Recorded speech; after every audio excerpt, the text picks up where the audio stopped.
Okay. How we looking? How we looking? Uh oh. Okay. Mm-mm. So everybody, welcome back to the Chicago Regulation Podcast. I'm your host HCA guy thinking. Oh, I answer my lights on, man.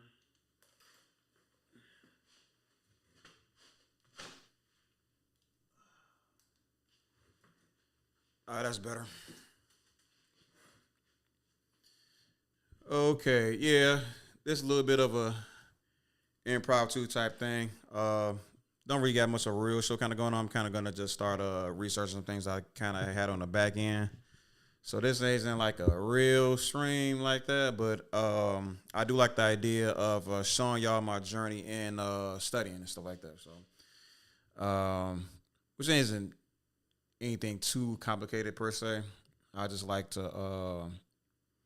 I'm a big fan of Wikipedia, so don't give me so bear with me with that. But I also do read a lot of the news as well. So I don't know. I kind of like the idea of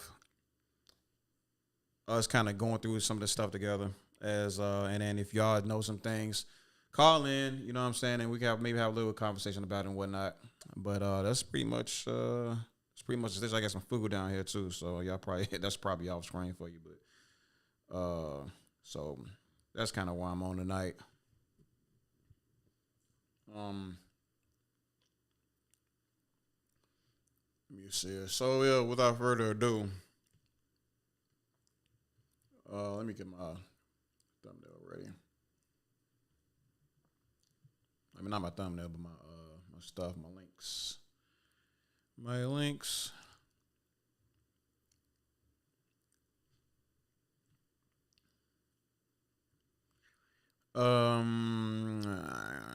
No Tory Lane stuff today. It's mostly gonna be Trump stuff. So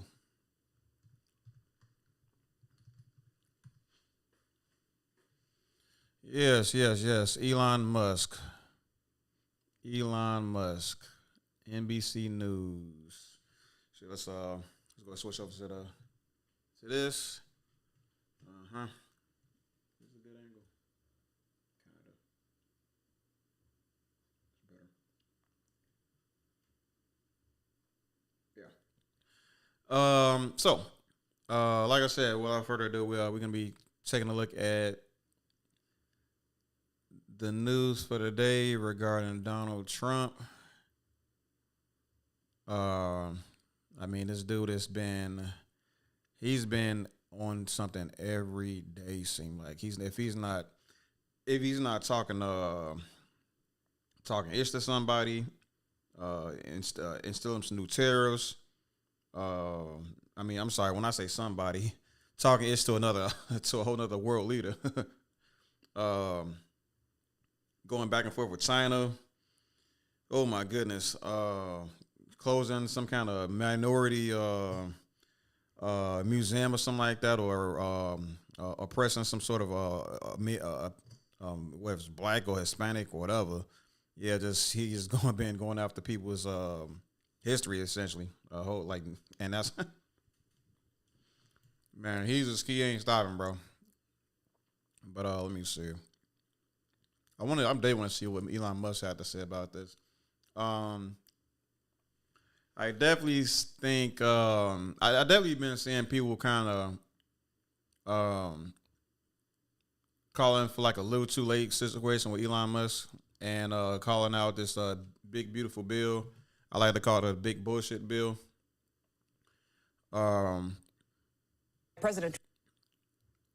but yeah, some people trying to say it's like a little too late situation, but this is my take on it. Like, look, we need as many people um as far as this infighting and stuff like that, we need everybody paying attention to all this infighting that's happening.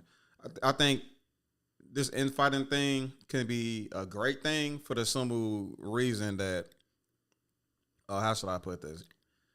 Uh, I think all this infighting can show the Republican voter base that their party is highly incompetent.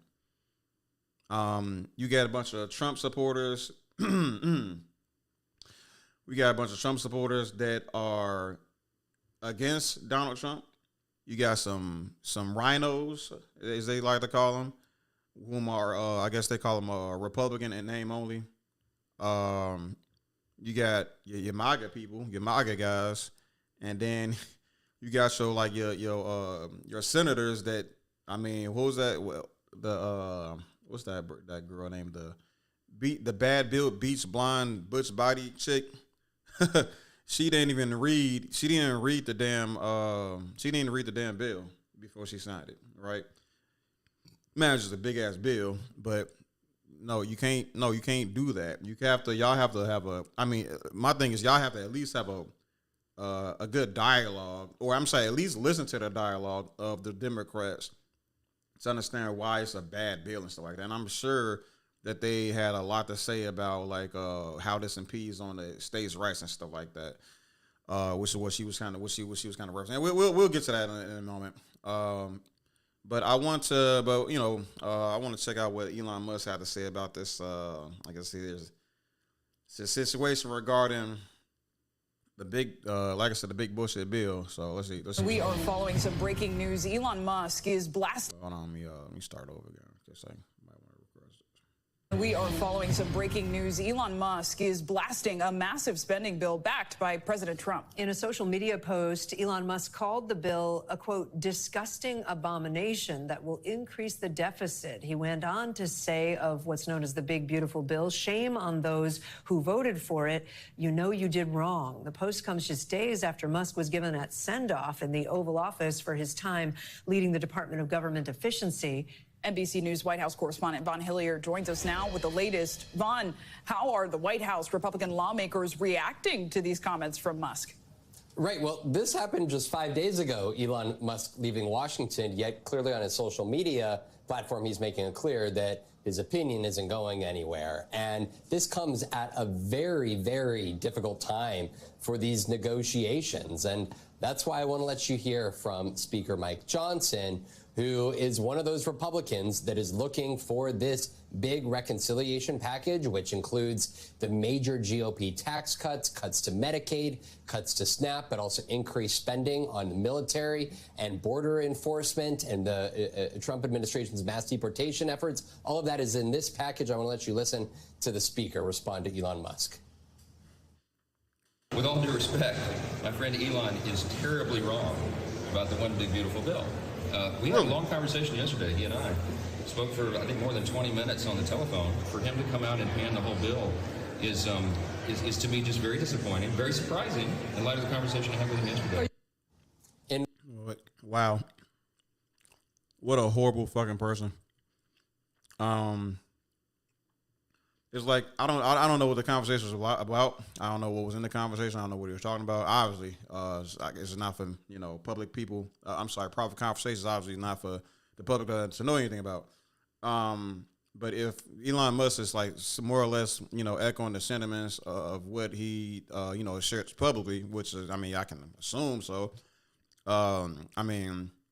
These people see this criticism all the time. I don't know what's that or how on us really shake this. They don't care about the sovereignty or the safety and the health of the American people. You know what I'm saying? You just heard them what they are rather prioritizing over the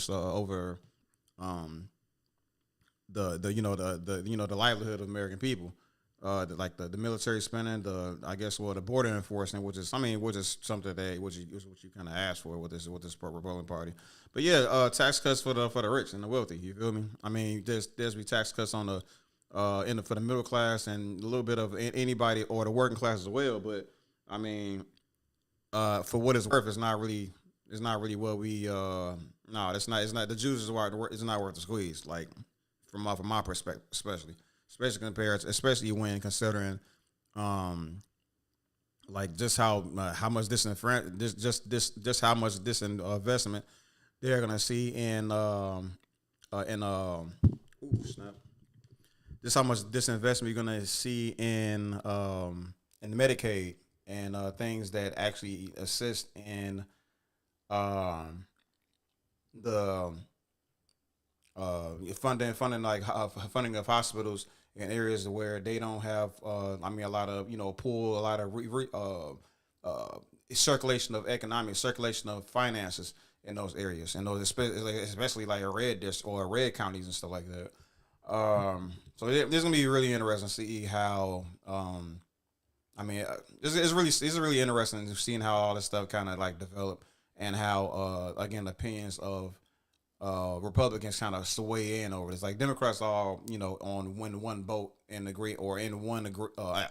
Democrats are for the most part on one accord regarding the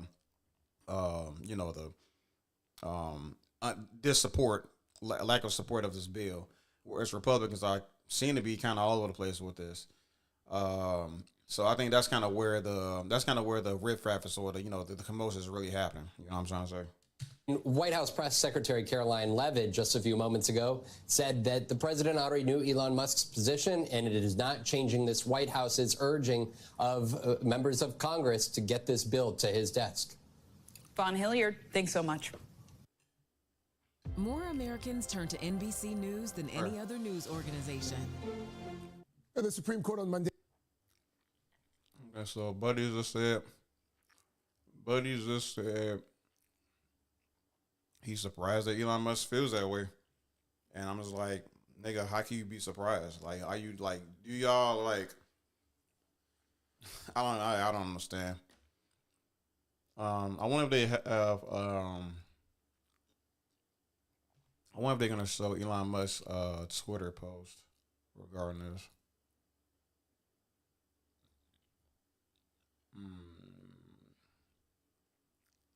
Yeah, before I get to the rest of this, I want to see what I kind of want to see.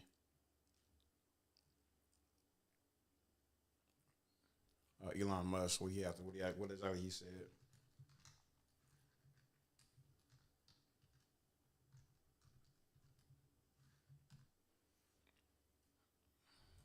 Pretty sure he'll got it.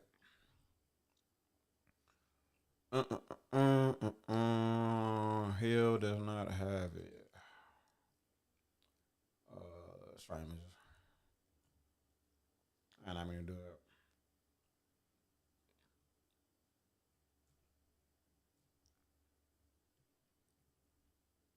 Oh my God, bro.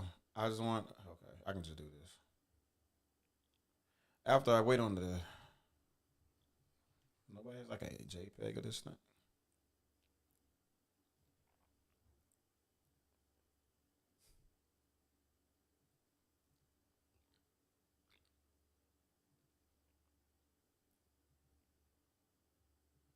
Okay.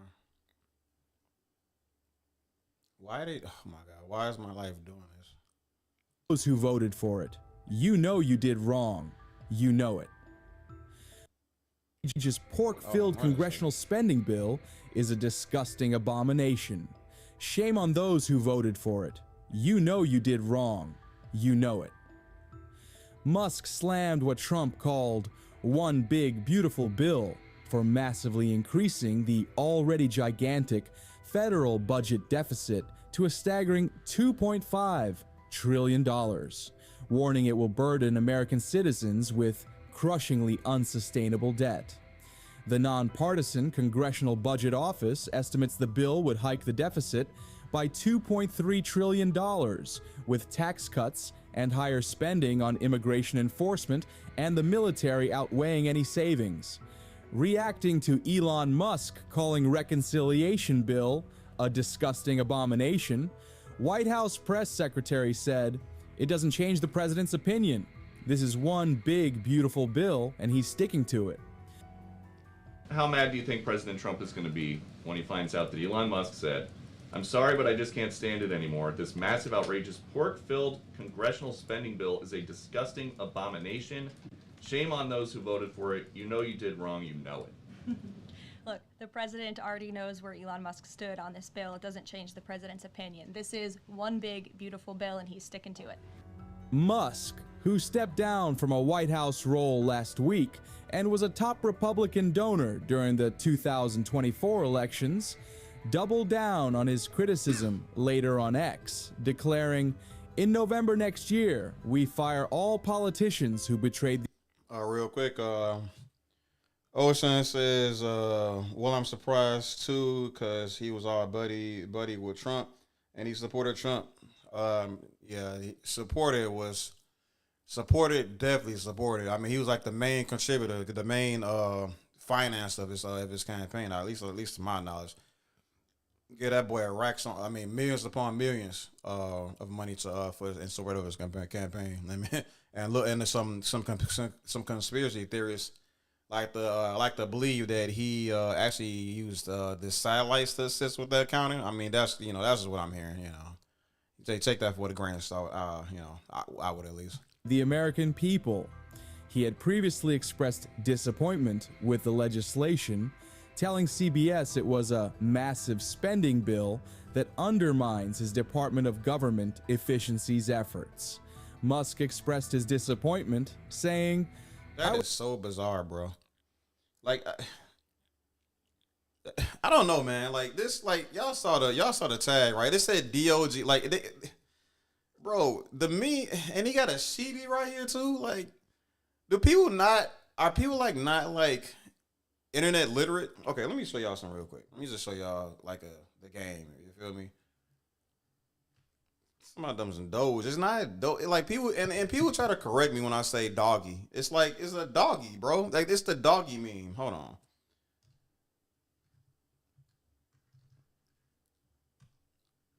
Yeah. See, hey, you see, y'all see this right? Hey, you, yes, you. I wish. It's like it was like a whole meme that happened. Yeah, it started like 2005. Yep. It was like this. Yep, this right here. He was a dog. They looked really funny at the screen. And then it was a whole bunch of like little memes that kind of went along with it, and it was a great moment in history. AI Overview says the doggy meme is a popular internet meme that features a picture of a Shiba Inu dog, accompanied by colorful text written in Comic Sans font. Right. And like I said, yeah, widespread popularity in 2013. It was called dog, and this is what the joke is. This is the damn joke. This right here. It's an internet meme, and he made a coin out of it, and people are supporting the piss out of it just because it's fucking Elon Musk. And then it went so far as to him making a wing or a section of the government named after this. Department of Government Regulation. Oh my, it's so funny, but it's like for me, it's a freaking meme. And it's like if something for me, this is how my brain like works. Okay, I look at it, I think of it kind of like lying, right? When if I'm having a conversation with somebody and I catch them like red-handed in a lie, that lets me know that this person is capable of lying. Like obviously everybody's capable of lying, so just kind of always. And I'm not gonna say. I'm gonna say it like this. We all understand everybody's capable of lying, like for sure. At the same time, if somebody is willing to like lie in my face, that kind of like boosts like the probability that they're lying for me. Like we're gonna go from me, let's say, like 80%, 75% taking them for their word to dropping it down to like 25 to like 40 to 50% that I'll be taking them for their word. And when I found out somebody's lying, I'm like, okay, maybe I should do my own research before I start implementing this in my own implementing this in my own worldview. You know what I'm saying? And memes or pranksters are pretty much the same situation for me. If somebody is like openly using a meme and then openly taking this meme to like extreme heights, such as instilling it in the actual government, I'm gonna be like, this person's probably fucking full of shit. And like knowing that the amount of money that was promised that they was gonna save the government. Let me see if I can find it.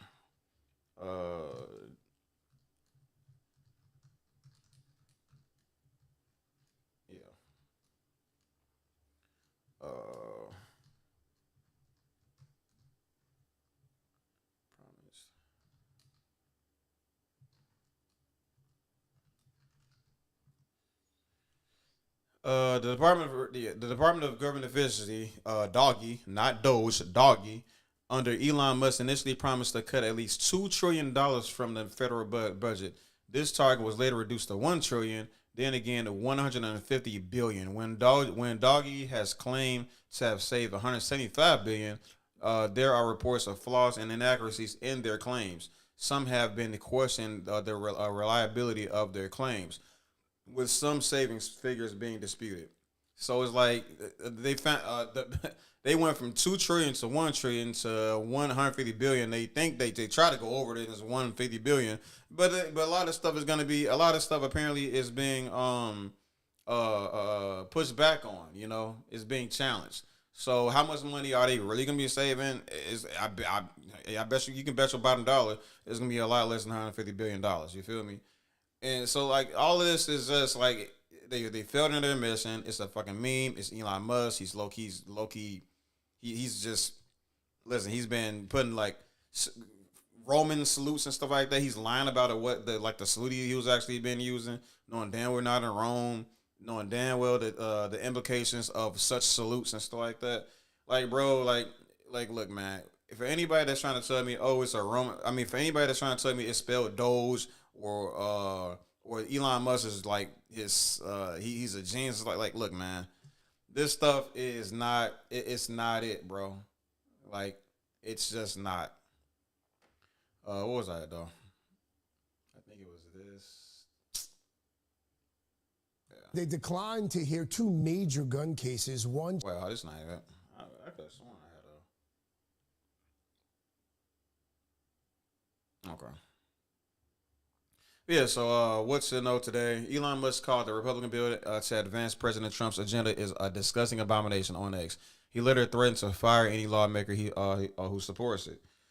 Oh wow, I didn't know that part. House Speaker Mike Johnson, Republican Los Angeles, said that Musk is terribly wrong and that his Twitter posts were very disappointing, very surprising. Musk's post drew praise from some Republicans, including Senator Mike Lee and Rand Paul, who had already been critical of the bill.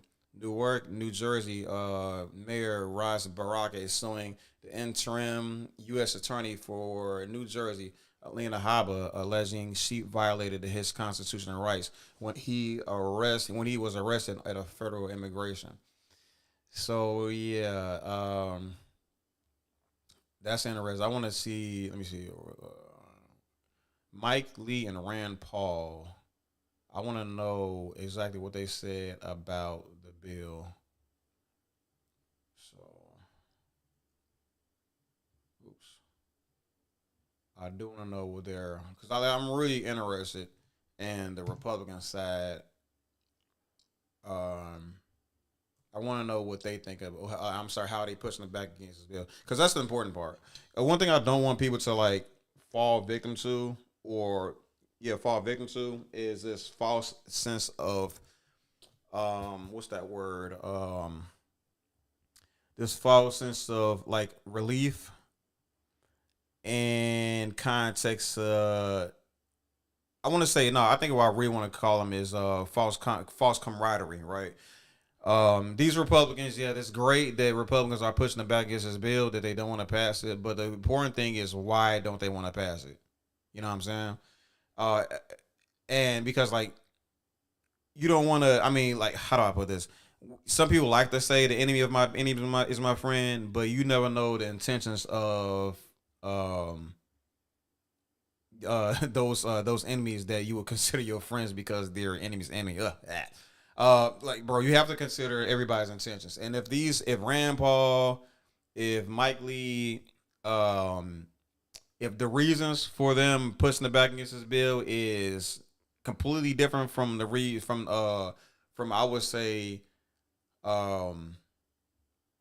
reasons, if they're divested from reasons that will support the working class, then I would argue to say they're not a good reason. If they're not reasons that are supportive of like communities and people and humanitarian efforts, then I argue that they're not, they're not good reasons. And it's like I said, it's I don't want people to just think that it's a good idea to support these Republicans because they didn't support the bill. However, again, it is still valuable seeing these Republicans all start snapping at each other's legs and stuff like that in the bucket. I mean, in the barrel. So we're gonna say that one for later. I want to get through the rest of this stuff though. Newark, New Jersey, Mayor Ras Baraka is suing the interim U.S. Attorney of New Jersey, Alina Habba, alleging she violated his constitutional rights when he was arrested at a federal immigration. Okay, cool, great. RNC asks judge to allow it to intervene in lawsuit against Trump's election executive orders. Give me a second. Food break.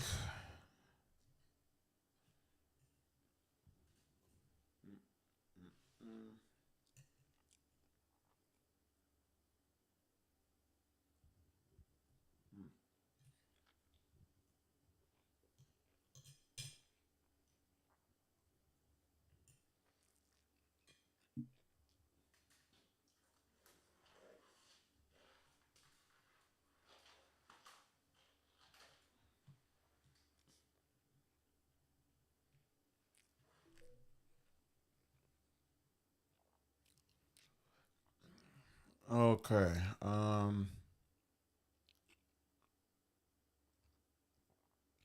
The Republican National Convention Committee asked a federal judge tonight to allow it to intervene in a lawsuit brought to the by the Democratic National Committee and the League of United Latin American Citizens, LULAC. I've never seen them before.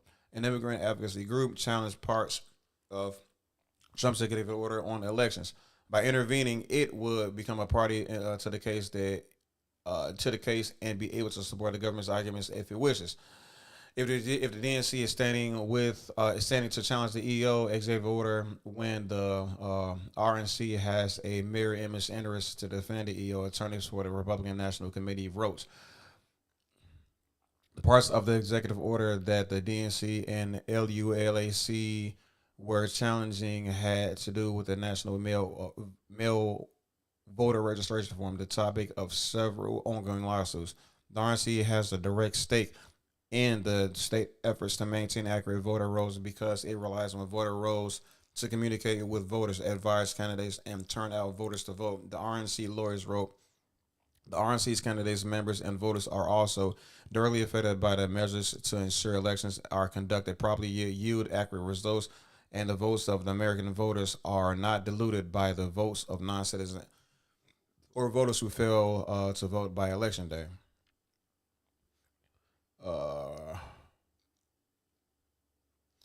Trump administration violating court orders against the mass layoffs, attorneys say.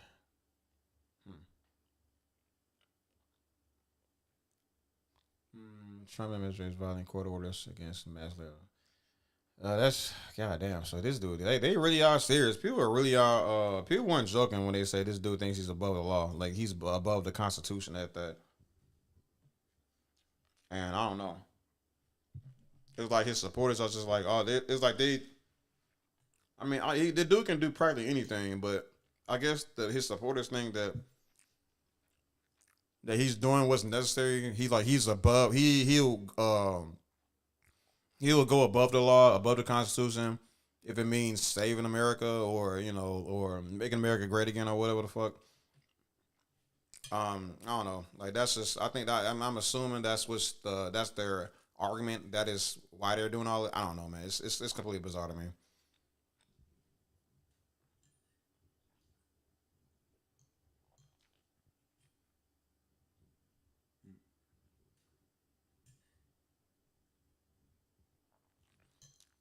Trying to eat the rest of this while it's hot.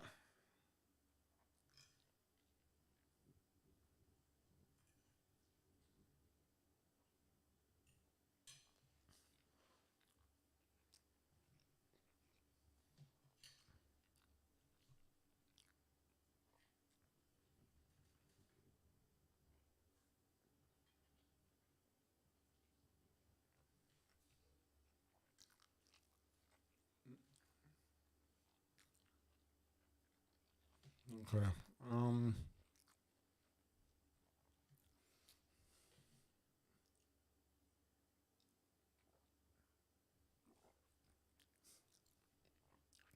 A, co- a coalition of labor groups and cities said the Trump administration is defying court orders blocking mass layouts and reorganization efforts, according to the new filing.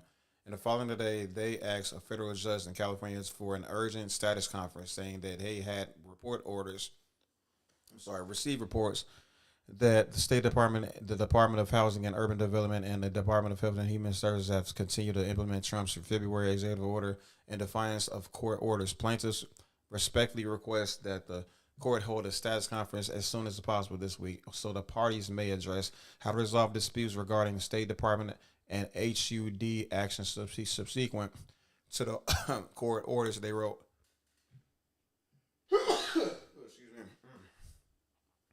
Efforts to resolve these issues informally were unsuccessful. The attorneys added, referring to the Trump administration's position that this reorganization is not, in fact, covered by the court's injunction. Senior U.S. Direct Judge Susan Ilston last month barred several departments and agencies from completing reduction in force and reorganization plans. According to the filing, Justice Department attorneys said they would work to promptly correct the HHS issues, but that the actions and state and HUD were not covered by the court's orders. A Justice Department attorney representing the Trump's administration did not immediately respond to the request for comment. Okay. Advanced universities, we're not going to fund your garbage. Okay. And J.D. Vance, I actually noted that he's probably. I actually gave J.D. Vance credit after looking at his when I looked at his background, his little wiki page for the most part, his resume, which is better part of his resume. It seemed like he was like the best. He was actually more qualified for the president than Donald Trump is, obviously. But like of everybody that Donald Trump put in his camp, he at least seemed like he was qualified for his job. I'm seeing like the qualifications of other people, of his cabinet members, looking at the title that he gave them, and then I looked at some of the things that people are looking for in those titles in other companies, and these people did not match. Right, they did not match those qualifications, those requirements for those positions in other companies. So it's for Donald Trump to instill to use these people, get these people for the job, that was completely baffling, understanding that he wants to run everything off of merit and merit alone. It seems like he was more interested in connections rather than merit, in my humblest opinion. But y'all can check it out for yourself. Like I said, just everybody in this cabinet member, all of his cabinet members, they're all listed. They all got Wikipedia pages. Search that ish up, then search up what their title is and find out and match their wiki pages or whatever the fuck up with the titles, their job. Match that with what companies would normally look for when selecting somebody for that type of a role, right?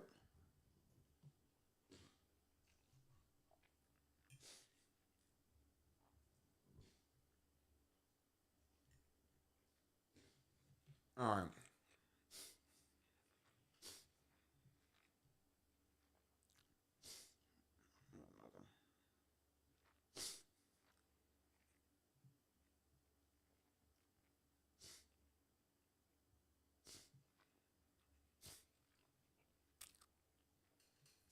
All right, let's see what JD Vance talking about. Talking about food in my mouth. Vice President J.D. Vance at a forum tonight for American Compass, a conservative group geared towards economic populism, defended the Trump administration's aggressive actions towards universities, particularly Harvard. Okay, I'm not anti-university. I'm not anti-Harvard, Vance told the group's founder, Oren Cass, in a question and answer session. What I am is a person who recognizes what should be obvious to every single person at every elite university in the country, which is the model is broken. Vance added, it doesn't work and they're violating the social contract they have with the people in the country. and the people are now saying, very specific people are saying what he should be saying. These politicians, their verbiage is just always disgusting to me, bro. It's always disgusting. Excuse me. Especially on the fascist side. And the people are now saying, we need you to change. And these institutions are really going to be confronted. And thanks to President Trump have already been confronted with a choice. You can accept democratic accountability and you can reform, or you can accept that the government is not going to treat you kindly. We're not going to fund your garbage, and we're not going to support you unless you do the job the American people needed you to do. Vince is a graduate of Yale. Excuse me. Vince is a graduate of Yale Law School, which, unlike its Ivy League counterpart, has yet to face such scrutiny from the Trump administration. Interesting. I like that, actually.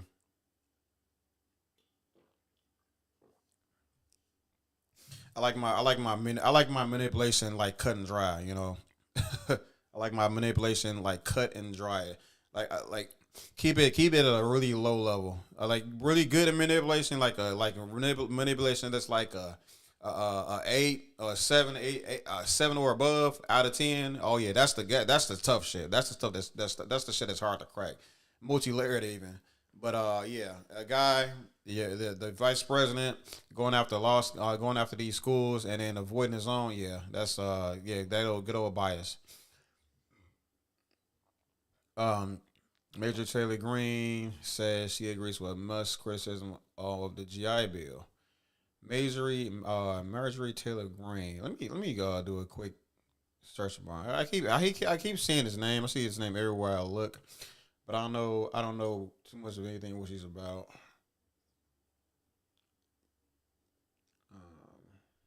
What is this? Okay.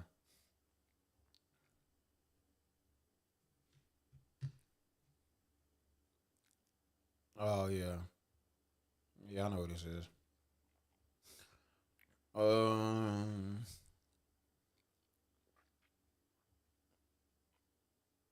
yeah. Ain't this like big back bleach? Hold on. I can get this. Bad build, beach blonde, butch body, bad build, bleach, fudge. I'm close enough. Look on. I gotta get this right.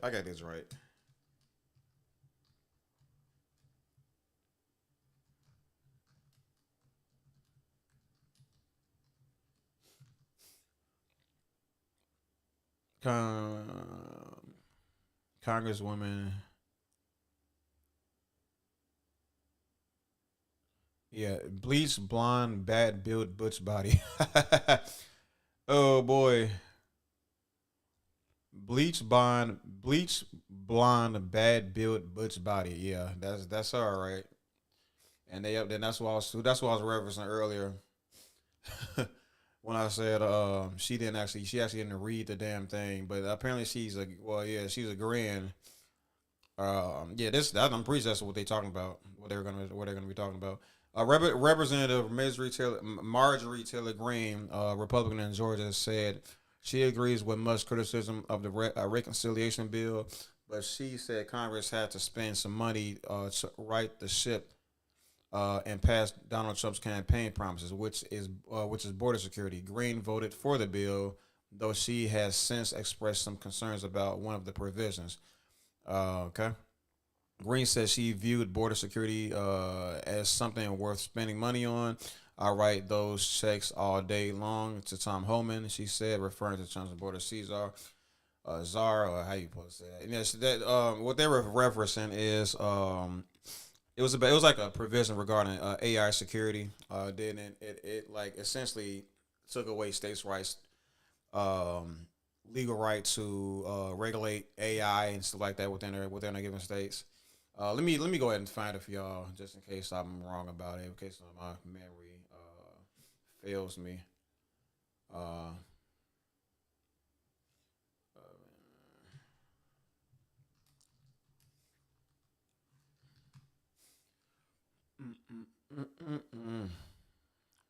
he'll do. Oh boy, I'm not gonna read all of this. I'm just gonna joke because the part that's important.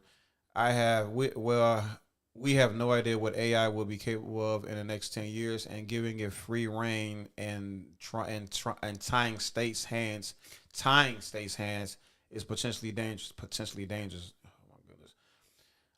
Georgia Republican added, Green said she will not vote for the bill when it comes back to the House for final approval unless the provision is eliminated, complicating the math for the House GOP leaders and a razor thin House GOP majority. Republicans can currently only afford to lose 3 votes on any party line measure. 2 Republicans voted against the bill when it passed the House last month. Representative Thomas Macy and Warren Davidson of Ohio. Yeah, it's crazy, dude. We should be reducing federal power and preserving state power, she said, not the other way around, especially with rapidly developing AI that even the experts warn they have no idea what it may be capable of. You guys are crazy tonight. I mean, I don't know. There was later a video that like, let me see if I can find it real quick. I might be able to. It might be on YouTube somewhere. I don't want to use that one now. That's the important one.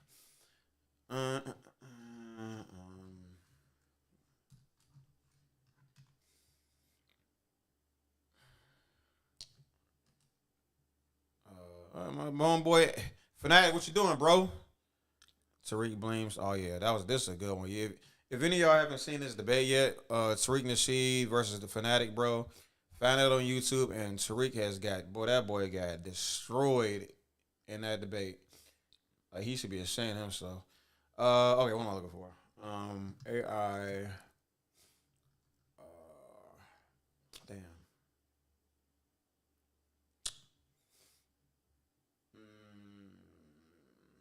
AI video.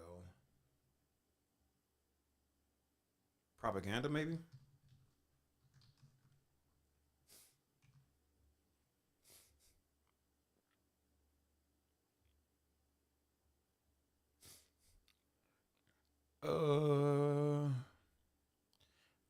I'm probably not gonna be able to find it.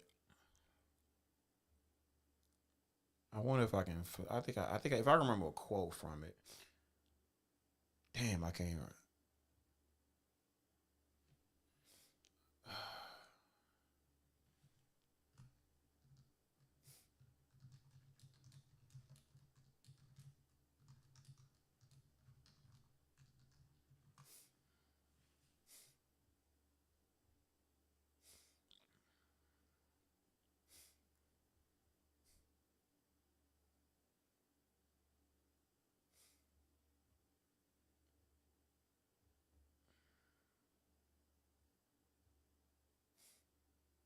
I remember another video as well.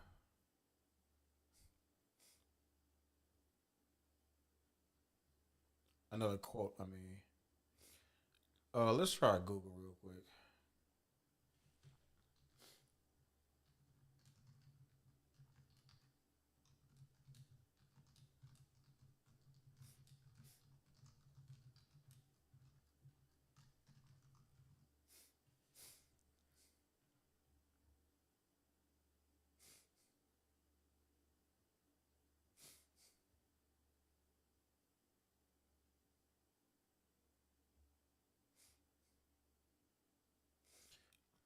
Jeez, I wish I. Oh man.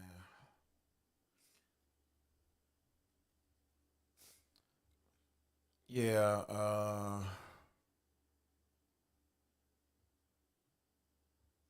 Yeah, I don't know. I can't remember. The only thing I can do is remember some of the quotes, but I can't remember the actual name of the video. But yeah, it was basically a video. I think I got. I think I got an idea.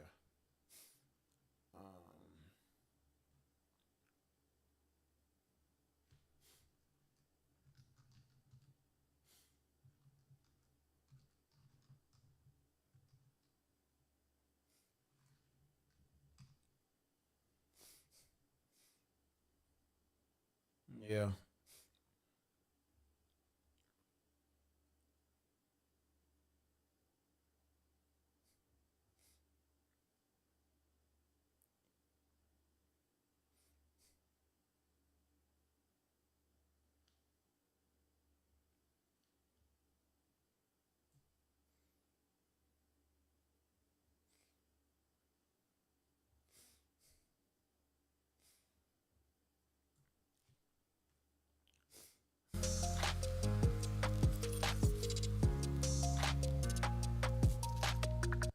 Hello, humans.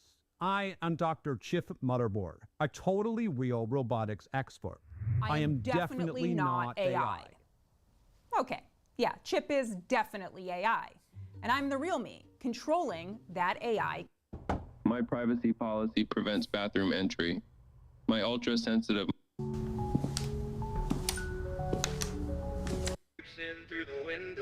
And those were actually the best of what we got. Roll the bloopers.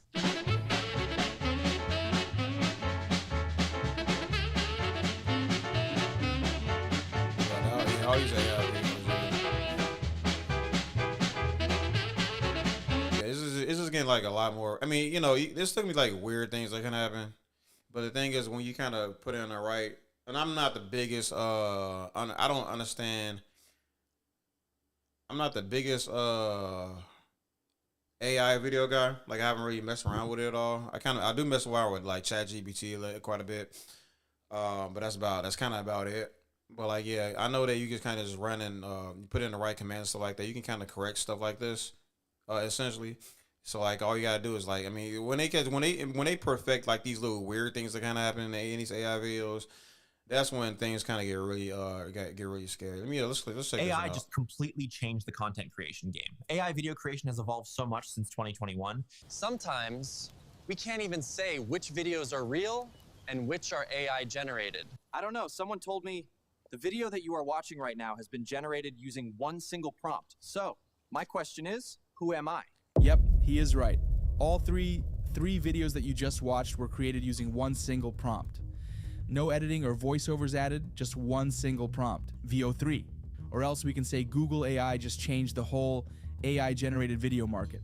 And I can say that this might be the best AI video generator that has been created so far. Last year we got Sora AI from OpenAI, and we have Kling AI, but when I compare the quality, accuracy, and the time that it takes to create a video, I think VO3 is the best. So I'm gonna show you how to use this AI tool to generate videos. And let's see whether it is worth the price. I don't really want to use the guys water content like that. I don't really plan on like reacting to this at all, really. But I just want to show you guys like how uncanny this stuff actually is. First, you need to go to Google and search for VO3. Then you will come to this page. Now you need to click the try and flow option to actually generate it. Looks like the video is complete, but there's a village. So that's pretty much it. So as the point I'm making is these people, given to the wrong hands, it can be really bad for the development of like humankind. Again, anybody can say anything in the right when with the wrong prompts, right? And I would say that the government really needs to roll up their sleeves as far as regulating AI. You know what I mean? At the same time, there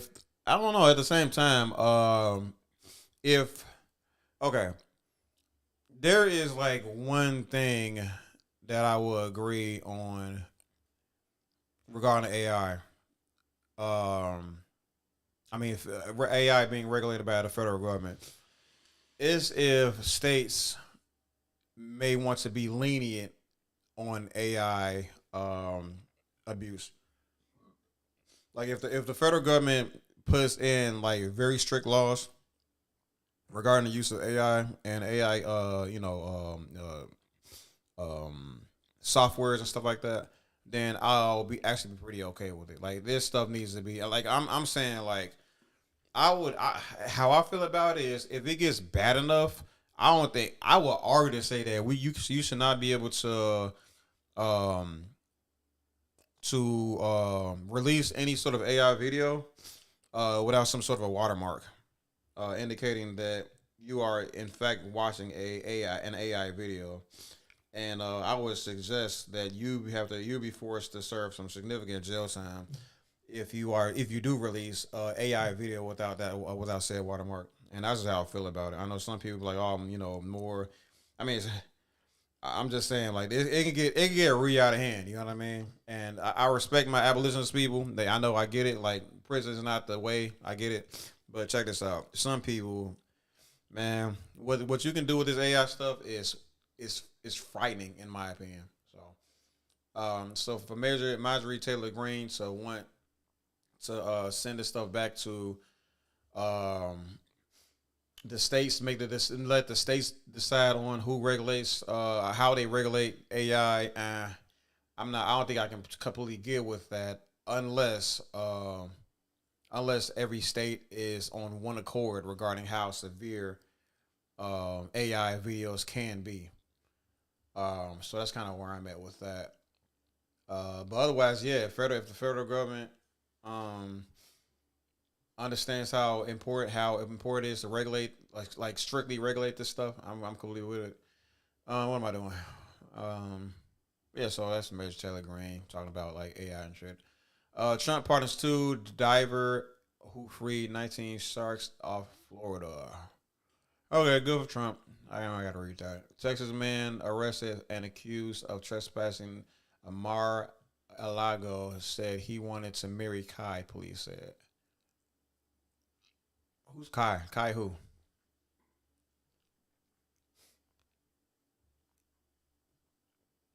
I don't know who Kai is. I don't know. I mean, I'm not better. I mean, what we talking about again? Arrested for accused of trespassing. Yeah, I just want to know who Kai is. If it's Kai tonight, that'd be crazy.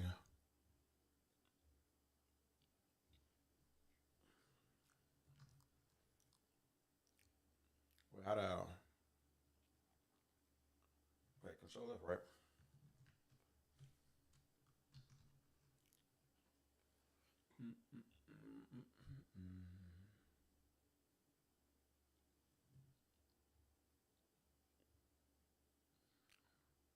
Wait.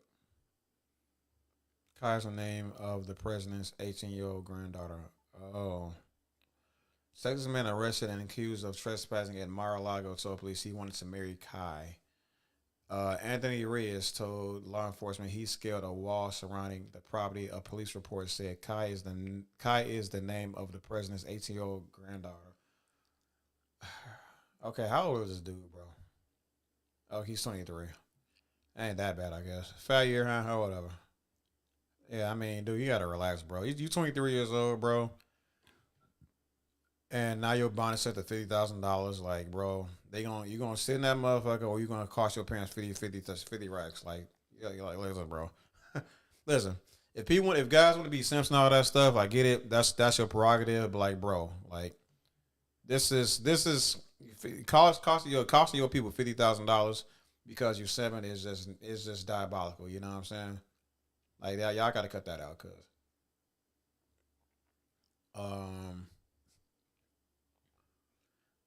let's see here. I mean, like, I'm not thinking about it, like, bro. How do you think that was gonna play out? How did you think that was gonna play out? You're gonna scale a wall. You're gonna scale a wall to marry the daughter. Marry this granddaughter's 18. Like, bro, you're gonna scale the wall, and then now you gotta find the chick in this big ass house. Where's this house at? They got a house. They picture this house, Mar-a-Lago. You're gonna scale one of these walls, and then you're gonna look through all of this, trying to find this girl. Like, what do you like? Did you, bro? How much siphon filter? How much, like, what's that game called? How much Metal Gear Solid? Like, how much Hitman did you have to play to think you're gonna stand a chance at like sneaking past all of these guards? All these people to find this girl and then like propose to her, like again, like what the hell did you think was gonna happen? The main character syndrome and like these individuals without the fully developed frontal lobe cortex, like that's like that shit needs to be studied, like dead ass. All right, so anyway, I want to check out some content or something one of my friends would try to show me.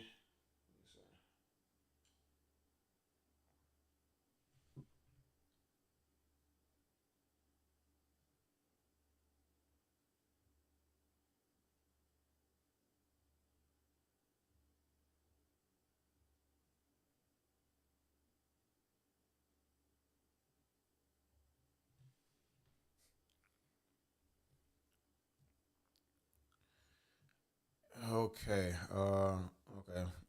Shout out to Skillmonger sending me this content. I would like to review it.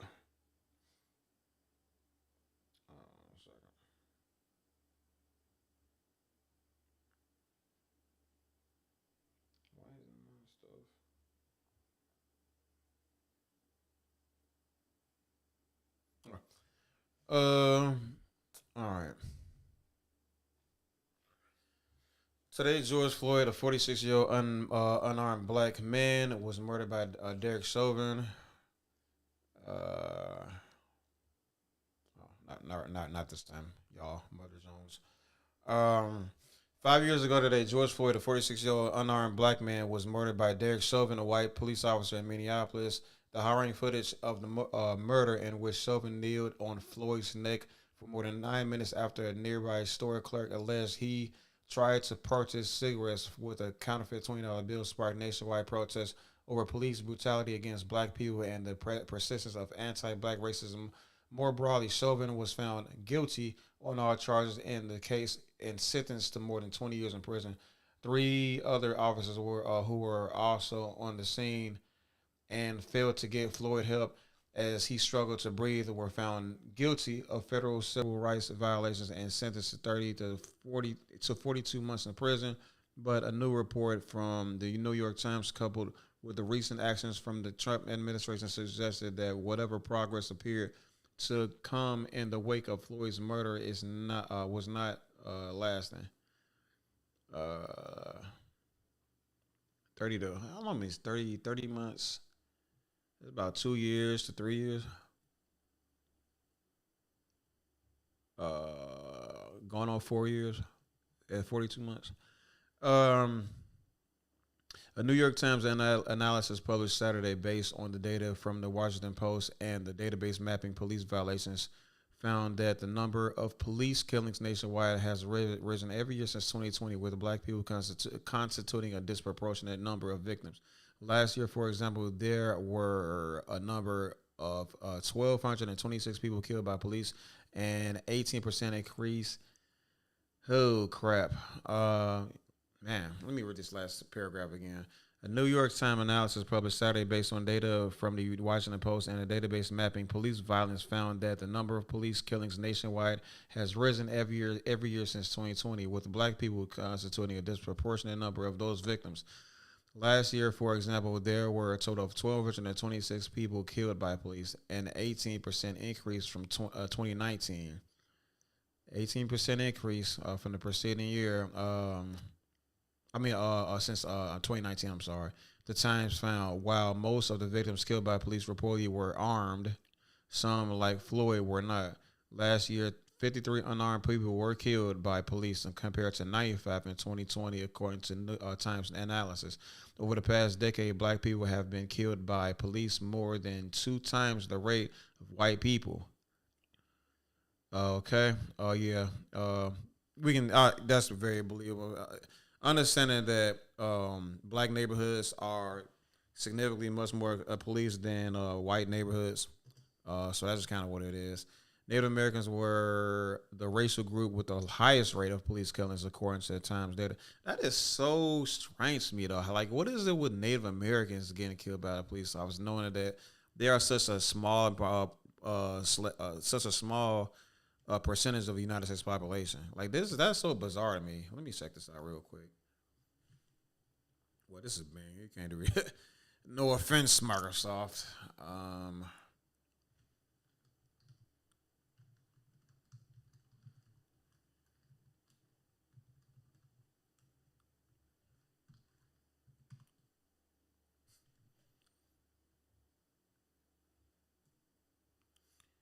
In 2020, 2.9% of the United States population identified as Native American or Alaskan Native, either alone or in combination with other races. Okay. About 1.1% of the population identified as Native American or Alaskan Native alone. 1% of the United States population, cuz. That is wild. Like, there's...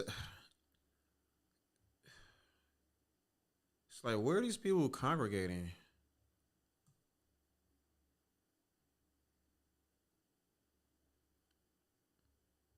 I was done.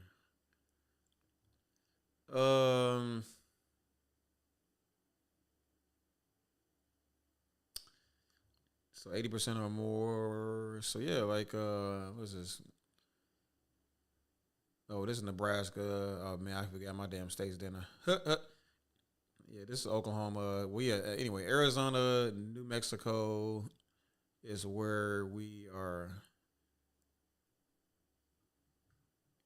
Where we are the most. How do I zoom out? Okay, wait, bruh. Yeah, I really don't know. I had never been inside before. Apparently, how do I zoom out? Like this is so weird to me.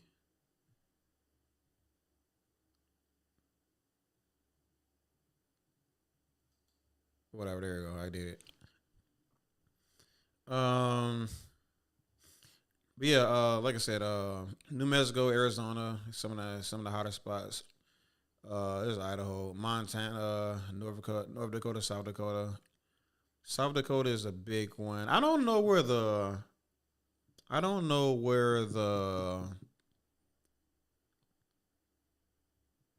the reservation camps are.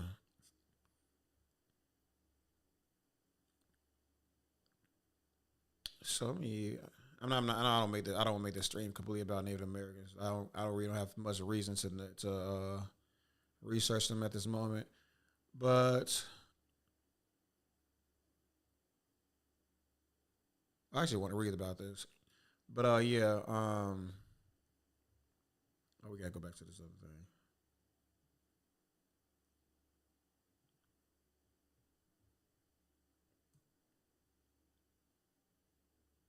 What is this?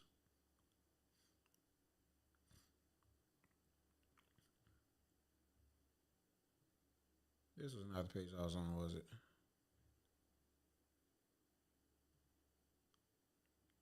Okay. Police killings.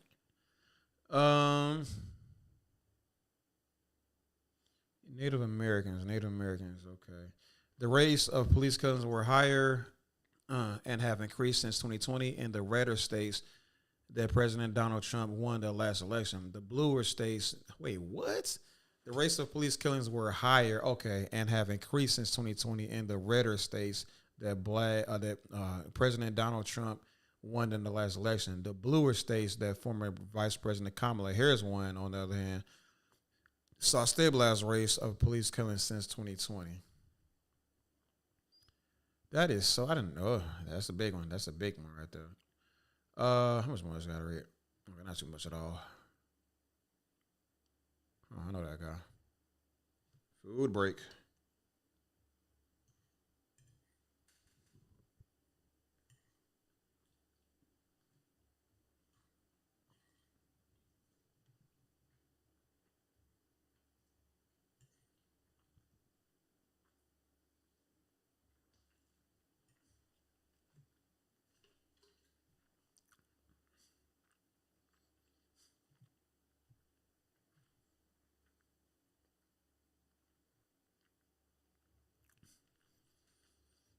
Mm-mm.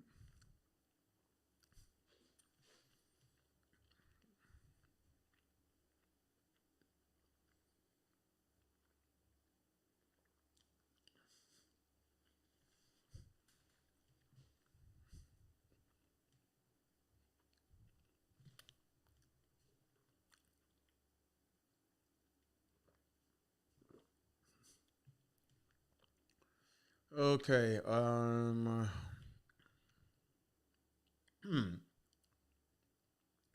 The actions of actions of the Trump administration do not inspire confidence that those numbers will decrease anytime soon. This week, the Department of Justice announced it was dismissing lawsuits and consent decrees against police departments in Minneapolis, where Floyd was murdered, and in Louisville, Kentucky, where police killed Breonna Taylor in March 2020. Officials in Minneapolis and Louisville said they would continue working to implement police reforms. The Department of Justice also announced it was ending Biden-era investigations into a half dozen other police departments that the prior administration accused of constitutional violations. That is so bizarre, bro. Civil rights groups said those moves will likely worsen police violence. And the ACLU said Trump's Department of Justice was sending a message that the government is willing to look away from harm being inflicted on our communities, even when the harm is plain as day. Those shifts come as the Trump administration has also prioritized the abolishment of diversity, equity, and inclusion policies, or DEI, across the federal government and beyond. The current political climate may help explain why more than 70% of those recently surveyed by the Pew Research Center said they do not believe the increased focus on race following Floyd's murder made Black Americans' lives better, and the amount of Americans who say they support Black Lives Matter movement has dropped 15 points since 2020 through, though a majority, 52%, still say they are in favor of it, according to Pew. I think that has a lot to do with the leadership under the leadership of Black Lives Matter, the organization, Patrisse Cullors and her wife, that they took a substantial amount of that money, the support that was gathered, that was given to them, and bought like nonsense with it. Actually, they actually bought things that members. I got a damn bug in here. They bought things that the leadership of other chapters of like smaller, smaller chapters under Black Lives Matter did not approve of, nor were they even made aware of like such decisions. So that was extremely unfortunate, and I think BLM as a whole took a big hit. I think they took a big hit in morale and support due to the actions of Patrisse Cullors. And whereas we know the point I'm making is Patrisse Cullors and like the top amongst that organization were the perpetrators, right? But everybody within that is attached to the name, that attach themselves to the name, all of the chapters spread all across the United States. No, they had nothing to do with that. And I don't think, I mean, in my humble opinion, and I'm pretty sure I'm right about this. They shouldn't be held accountable over the actions of Patrisse Cullors herself. They have no jurisdiction over the actual leadership. She came in, spoke good game. People believed her. So on and so forth, and then she pulled the rug from under him. Just classic capitalistic behaviors, despite her being an actual Marxist. It's really unfortunate. So let's see here. Where did I leave off on?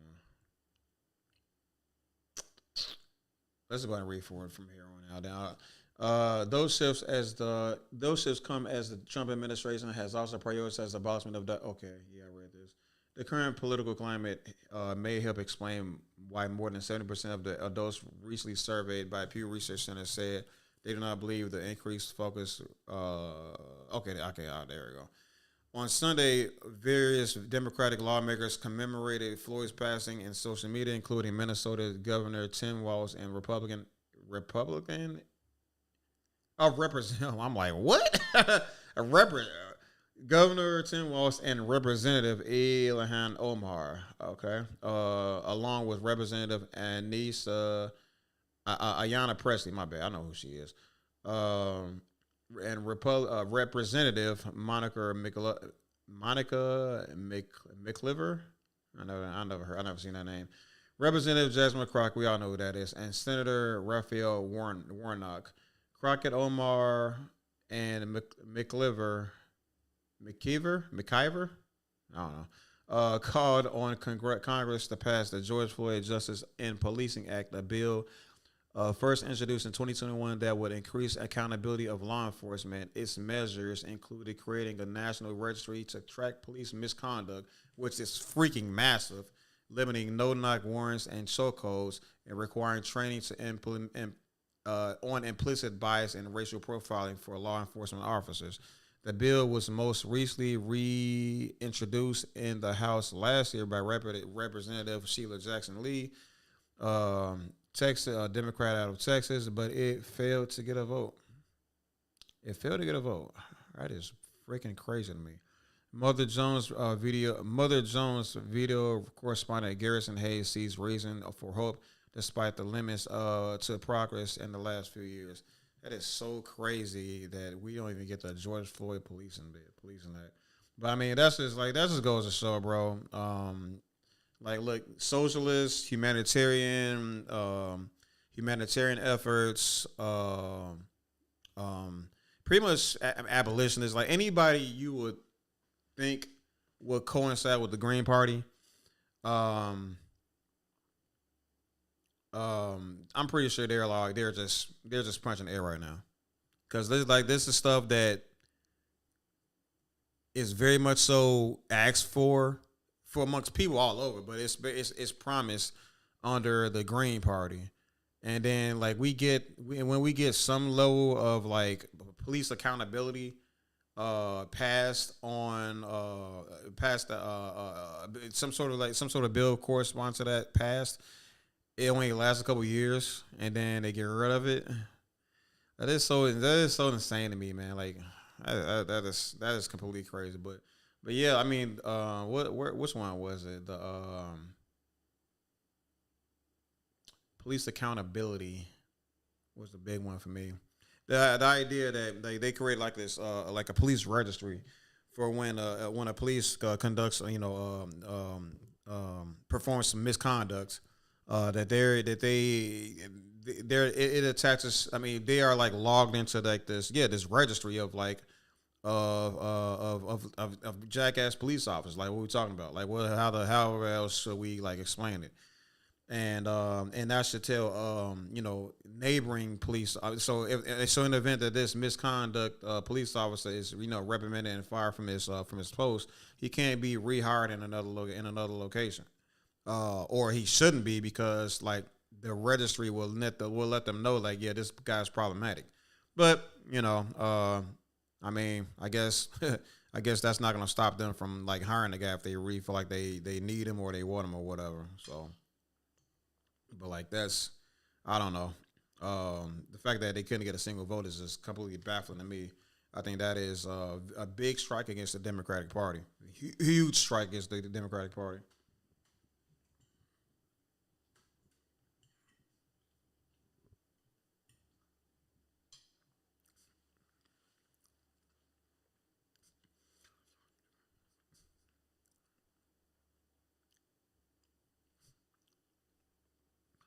And if 2020 was an awakening and the last 4 years have been the retrenchment, then 2025 may mark the beginning of the new phrase, the reevaluation. Okay? I think the 2020 BLM protests were about bolstering black social and political power. And despite all of the attacks that effort has endured, black people aren't giving up anytime soon. In Louisiana, black voters helped defeat a constitutional amendment that would have made it easier to try children as adults, a move that many viewed as a veiled attempt to deepen mass incarceration. We're seeing it in economic protests too, with black consumers leading boycotts of major corporations like Target, disrupting profit margins and forcing boardroom conversations. And we're seeing it in grassroots organizing. Activists like Angela Ray and journalist Joy Reid are crisscrossing the country on the State of People's Power Tour, mobilizing and educating black communities on how to build lasting political power from the ground up. This is really useful. So 5 years later, when we ask what changed, maybe the most honest answer is that we changed, and that might be the most powerful change of all. Oh, okay. So yeah, pretty dope.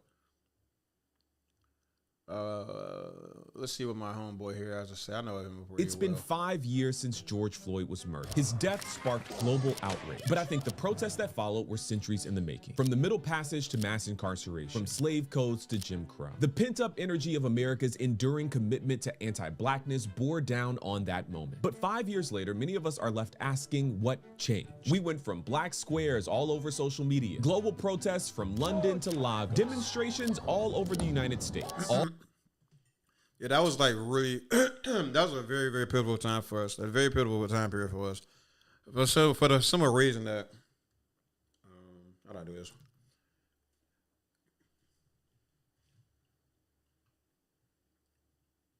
Yeah, for the simple reason that it was like the one time period, like the one time we finally had the attention of the world. You know what I mean? Like even like African people. Let me see, I'm sorry. Yeah, like even like African people were made not aware. Hold on a second. Yeah. So even like African people were not made aware of how bad things were actually are in America regarding American freedmen or aka Black Americans. A lot of them have flat out said like that we have everything that we could possibly ask for, but we still complain. You know what I'm saying? And it's just, and that just goes to show like the level of ignorance or not that, I wouldn't say ignorance, but like level of propaganda that is spread to like all of these countries regarding the way Black Americans are treated here in America. And like I said, and obviously just because I'm sorry, like this was like the common narrative amongst of Black Americans found in different places in Africa, but obviously it's not limited to countries in Africa. You know what I'm saying? So, and obviously, with it being in different places, and there's obviously like various levels of not just complexities, but like damn, I can't think of the word.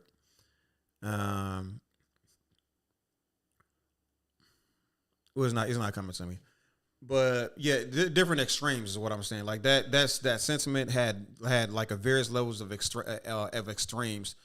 Like I said, essentially entrenched in essentially anti-blackness was just had a different levels of extremities and found in different countries, especially in those countries that are particularly problematic towards people that are melanated, right?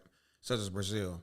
Anyway, so with that aside, when we have like I said, when we finally have something to show the world, like how bad it actually is here, or just yet another example for that matter. People all over the world was like, this is crazy.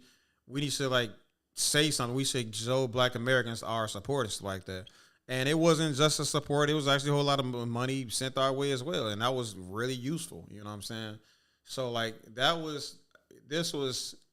For them for BLM to get all that money and just flush it down the toilet, I mean, man, that was a very big time for us. And oh boy, wrong universe sometimes, right?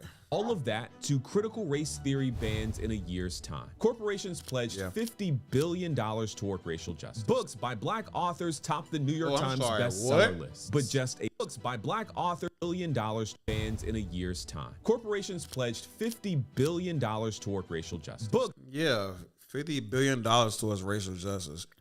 And that might, I don't know.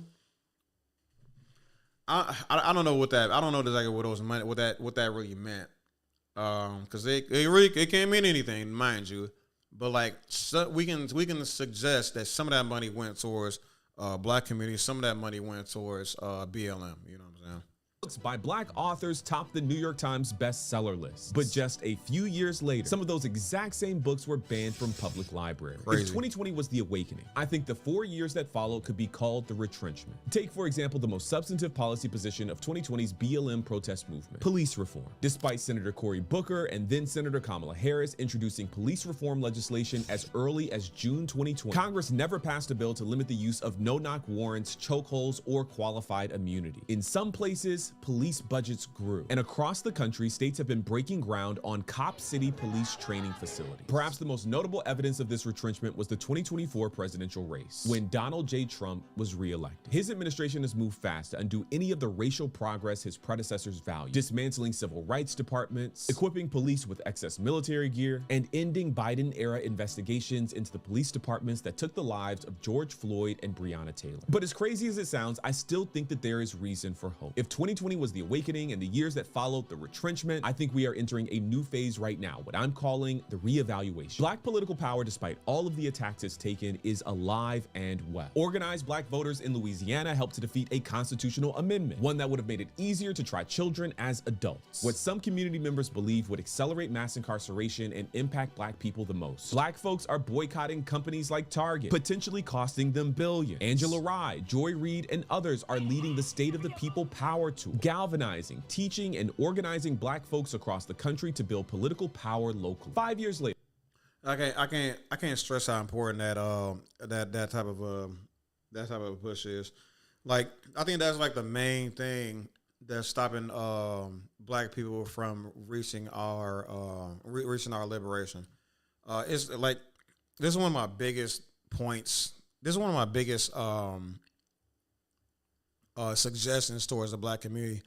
This is one of my biggest suggestions towards the Black community, just regarding, again, our earned liberation. Simply instilling politics into our culture, right? I think that's like one of the main things we have to do as a people. Put a little bit less time into, like, video games. Put a little bit less time into sports. Listen, if you know politicians, like, your favorite athletes, then that will make a world of a change, a world of a difference for us politically. You know what I'm saying? Because, like, it's too often where people are just confused why we only have two old, what's the word I want to use? Two old, unfamiliar, what's the word I'm trying to find?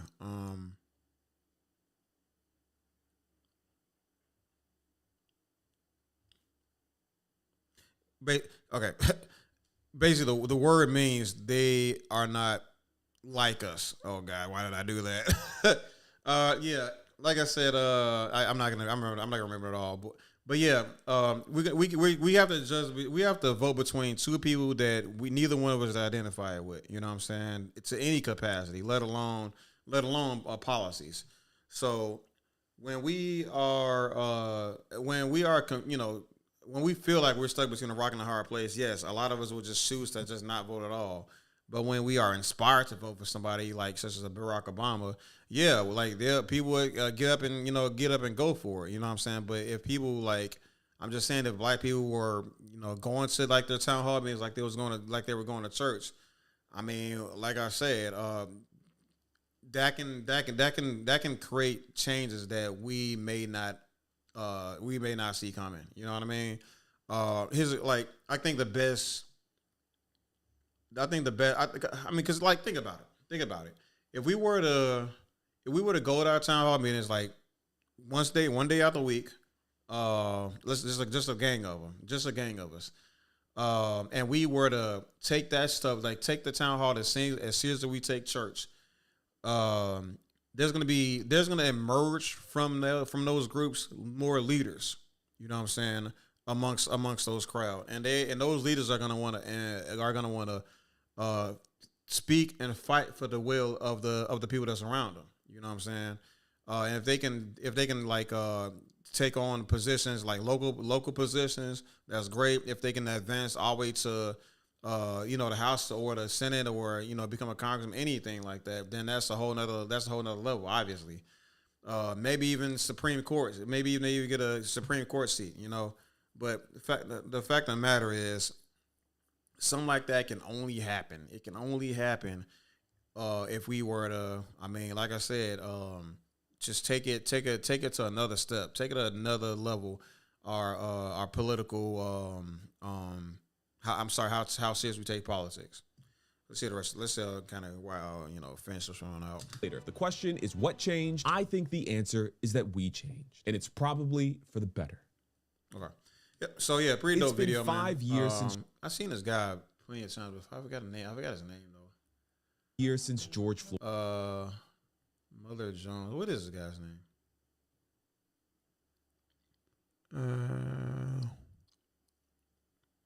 Yeah, Garrison Hayes. Yeah, I know. I see him all the time. Never really knew his name. But yeah, pretty dope dude. Great video, actually.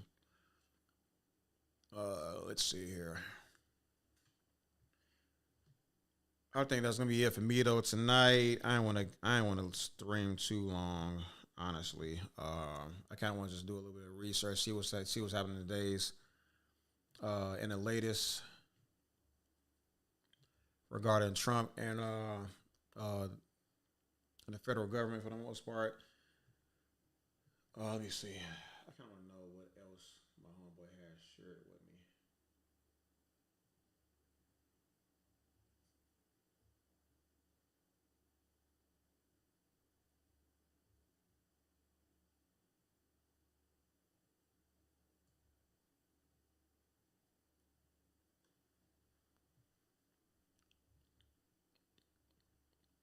Okay, this is an interesting one. Decades long obsessed with eugenics.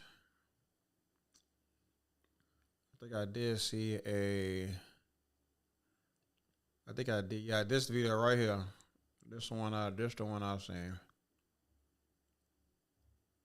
Let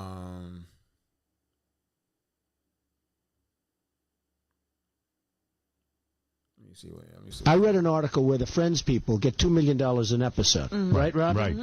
So I said to Jeff Zucker and everybody at NBC, I'll do it, but I want Friends-type money. Right.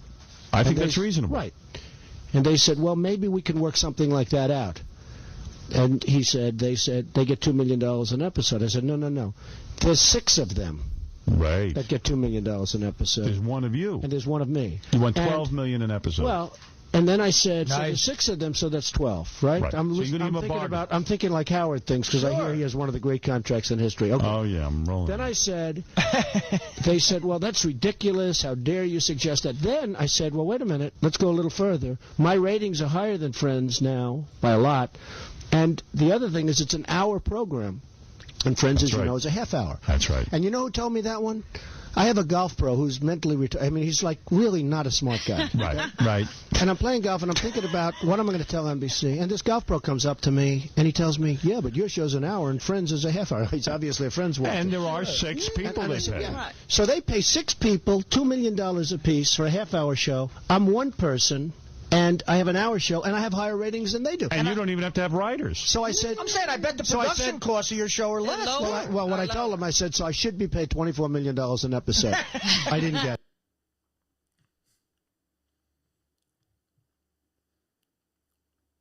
Oh, okay, I get it. Use the R word. I understand. Let me see. Oh yeah, we remember this one. That the R word came out again. Let me see. Well, maybe not the R word. He didn't call him retard. He kind of just did like the weird little arm hand gesture.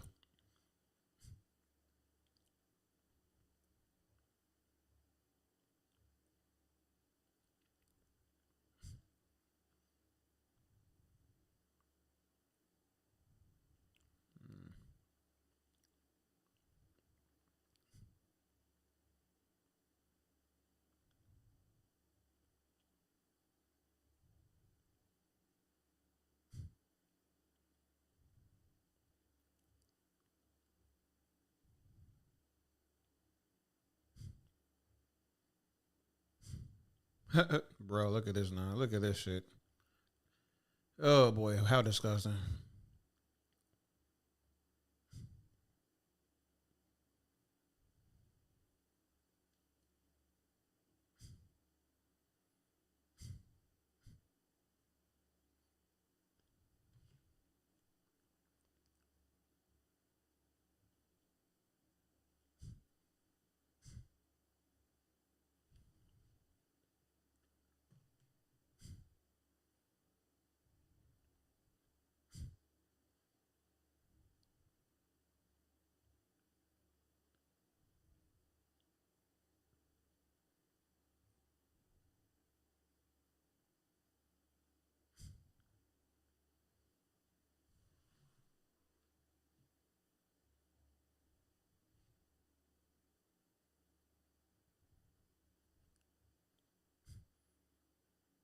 That's crazy.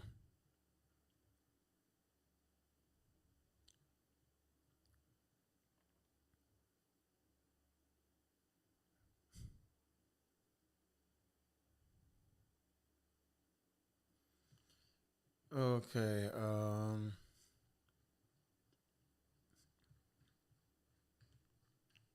It's a pretty decent site right here. What else they got talk? What else they be talking about?